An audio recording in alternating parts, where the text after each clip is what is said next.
পৃথিবীর বুকে সবথেকে শক্তিশালী জাতিকে আল্লাহ তাআলা কেন ধ্বংস করেছিলেন তা জানতে আমাদের ইসলামিক ভিডিওটি সাবস্ক্রাইব করে আমাদের সঙ্গে থাকো।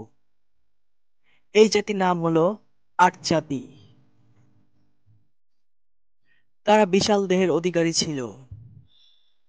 তারা বড় বড় পাহাড় কেটে প্রাসাদ তৈরি করত, বড় বড় শহর তৈরি করত।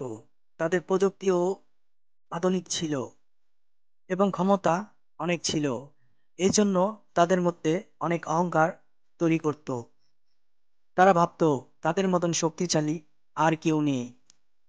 আল্লাহ তাআলা এই আট জাতির কাছে হুদ আলাইহিস সালামকে পাঠালেন।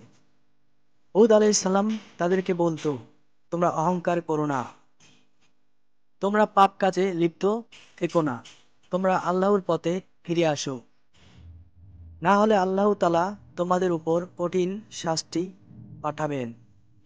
কিন্তু আট জাতি আল্লাহকে অস্বীকার করল এবং অহংকার করে বলল, আমরা এতটাই শক্তিশালী যে আমাদের উপর কেউ শাস্তি দিতে পারবে না।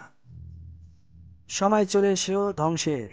মহান আল্লাহ তাআলা তাদের উপর বৃষ্টি ও ঝড় পাঠালেন এবং সেই ঝড় 7 দিন পর্যন্ত লাগাতার চলতে থাকলো। এবং এই ঝড় এতটাই ভয়ঙ্কর ছিল,